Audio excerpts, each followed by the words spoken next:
Today I want to talk about 3 dominant thoughts that your buyers have, and I'll give you the exact sales strategy to close the sale. The problem today is that it's October already. You only have less than 3 months. No point giving you concepts. I'm going to give you exact execution. Go get the sales. Next year, come back earlier. We'll teach you how to grow trees. See, the problem is everybody wants to pluck apples, but you have not been growing apple trees. There are no apples to pluck. Now all I can do is ask you to go other people's farm and pluck other people's apples. All right? But next year, come back earlier. Come and see me. I'll teach you how to grow apple trees, okay? And people come and pay for the apples. Would you like that? Nice. Now, so the first thought that many of your prospects are having today is, I'm busy. Agree or not? That's the first excuse they gave to tell you. And actually, the truth is, it's not just your prospects that are busy. You are busy as well. Right? We're inundated with what? Phones, emails, social media notifications. Nobody has time for anything at all. As a result of that, our biggest problem is not budget. Our biggest problem is inattention.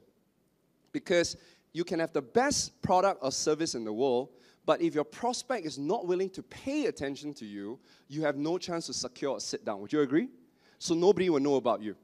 So your job, and as a result of that, some of you guys have problems with prospects. So you have a lead generation issue. I would say that your issue is because you have an attention issue. You're not catching people's attention.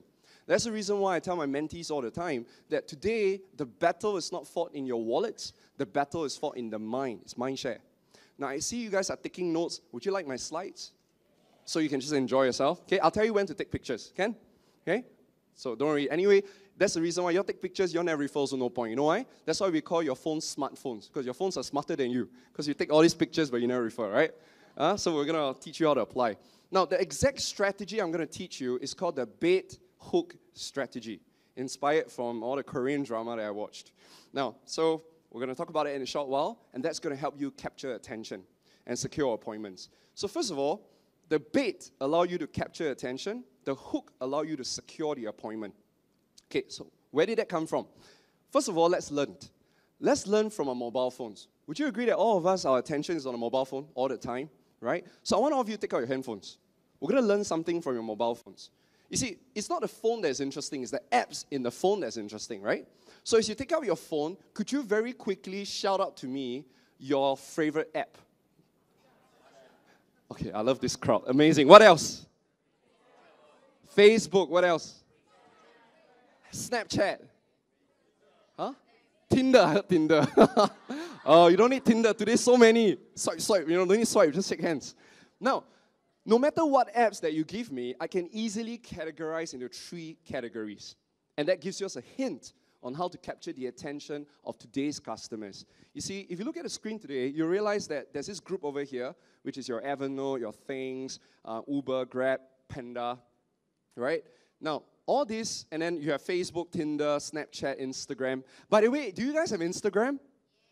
All right, good. Now, and then last but not least, you have Spotify, YouTube, Mobile Legends, right? So, can you see the categories already? You realize that there are 3 types of apps. Utility apps, social apps, and fun apps or entertainment apps.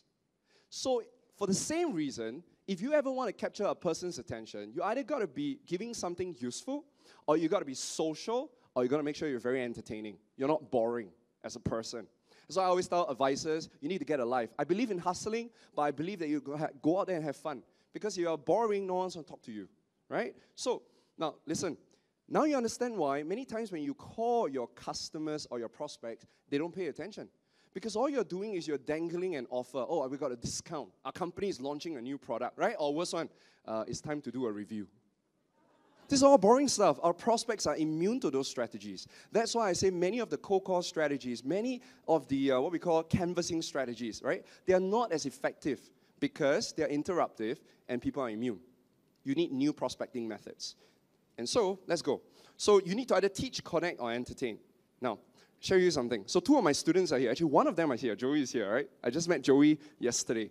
I shared with her an idea that allowed her to get 14 referrals and 5 repeated sales. I shared with another lady called Catherine. She got 16 referrals, 4 repeated sales. Would you like to know the idea? Are you ready? Very quickly. Now, this is what you do. Take a piece of paper. Not now. Go home when you do that. Huh? Take a piece of paper. List down your top 20 clients. How do I define top 20 clients? Well, first of all, that client has to be somebody that has a huge premium. That means they're profitable, right? And it's up to you to decide whether they are profitable or not. Number two, you love them. You know what's love them, right? It means if you're no longer an advisor, you'll still go out with them and drink coffee because you like them. Many of our clients, right, we only like them because they have a lot of money. But truth is, we don't want to hang out with them. True? Cannot. I want a client that has the money, but you also like them. Last but not least, have a network. Have a big network, right? People that they can refer you to. Now, so you have about 20 of them. And then every single day, you will talk to the first person on the list. So you notice here I have 20, right?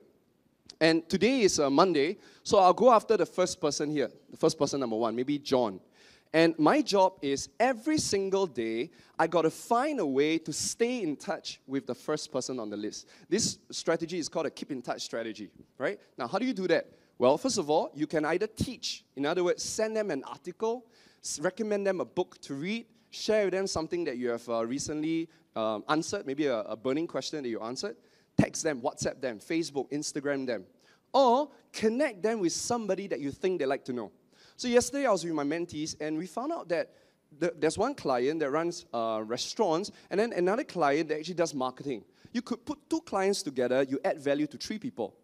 To two of them plus yourself. Most of you guys, if you have been in the market for 2 to 3 years, you have a network that you can broker, right? So that's connecting. Or last but not least, organize fun events where you can take them out and make sure they're always +1. Bring someone that you want to meet.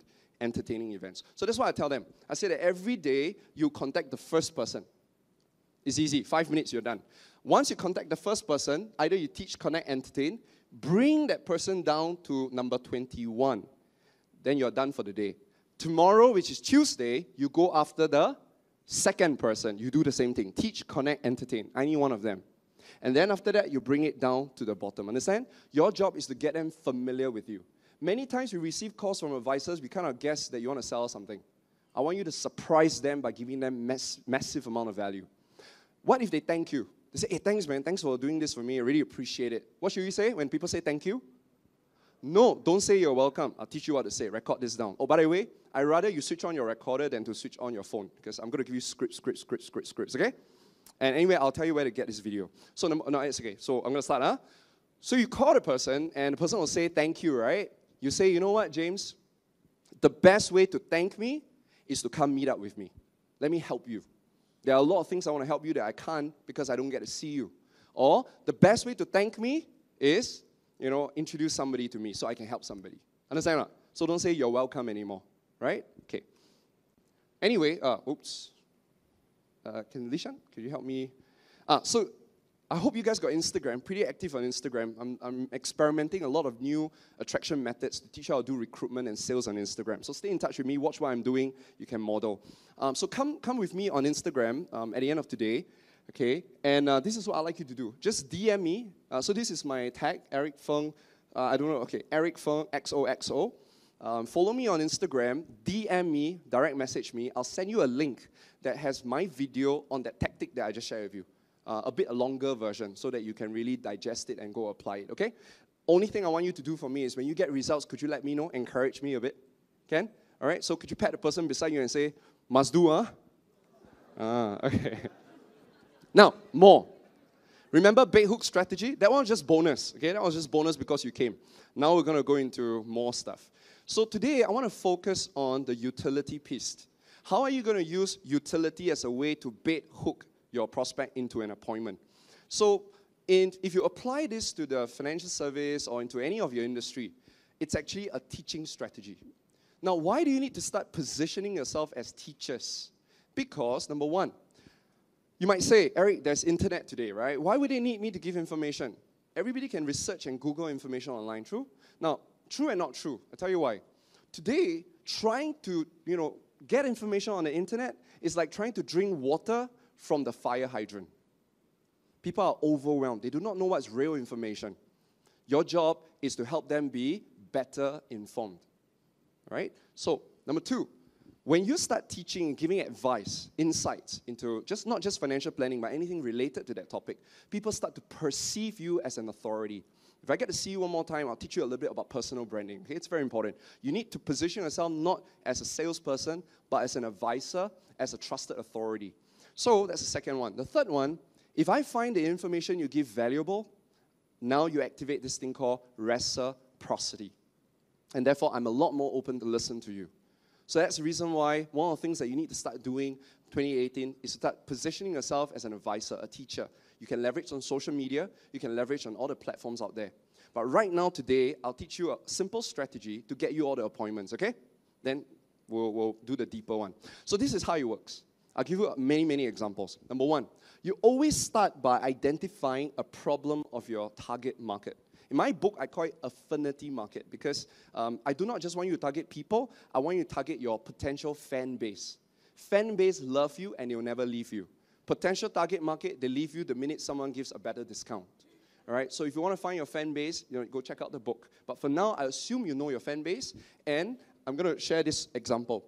This is one of my students. His target market, or what we call affinity market, are young couples of a certain profile. Young couples who want to get married. One of the biggest problems they have is they love to have a fairy tale wedding, but they only got Cinderella budget. Right? So, do you realize it's got nothing to do with financial planning per se? Because the minute you teach people about insurance, nobody wants to listen to you. Because they know you're trying to sell. So the topic has to be something relevant to them, but it doesn't necessarily have to be related to money. Okay? So this is one of the things they did. So the solution was he created an event, a simple event, for just 10 couples. The title of the event was 10 Creative Solutions to have a Hollywood or fairy tale wedding, even if you're on a tight budget. So he attracted 10 couples to come in. And then, this is not all. If you just give them solution, they will not see you for an appointment. That's our problem. You need, the difference is this. You need to introduce a bigger problem near to the end of your sharing, or the end of your article if you're doing an article, the end of a video if you're doing a video. This is the trick. Now, the bigger problem cannot be solved unless they meet you. The bigger solution is meeting you. Are you all getting it? Okay, good. Now, so in this case, I got my student to introduce a bigger problem like this. Near to the end of his presentation, he says something like this. He said, now, today I've taught you how to plan a perfect wedding. But don't forget, a wedding is just one day. Marriage is a lifetime. Would you want to have a perfect marriage? If you do, come talk to me at the end of the program, and then I'll share with you how. Does that make sense? Okay, so that's the bigger problem, bigger solution. Now, by the way, the closing ratio was 30%. So he had 10 couples listening in, and then he closed 3 couples for insurance. Not too bad for a day. Just need to improve his closing ratio. Yeah? Now, where do I learn that from? Well, I learned it from Game of Thrones. You guys say, I say you should watch TV, really. Sometimes you should watch TV because you learn a lot of things from outside. Anyone Game of Thrones, GOT fans? Oh man, we should take photos together, huh? Later.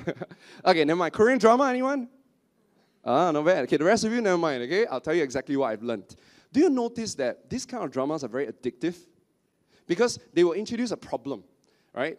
Mother-in-law, or maybe, a love enemy, right? So boy likes girl, girl likes boy. But they never come together because of the in-between, right or not? So what happened is the whole entire episode was about resolving that problem, right? Trying to see them come together. That's the solution. But just as they're about to hold hands, come together and kiss, suddenly you see the girl nosebleed. And then face turn white. Then she faint. Then episode cut. Because they introduce a new problem, what we call a plot twist. And then you can only resolve it when you watch the next episode. You understand? So I teach you how to stop your addiction, all right? Whenever you watch anything, Orange is the New Black or whatever show, CSI, make sure you only watch halfway the episode.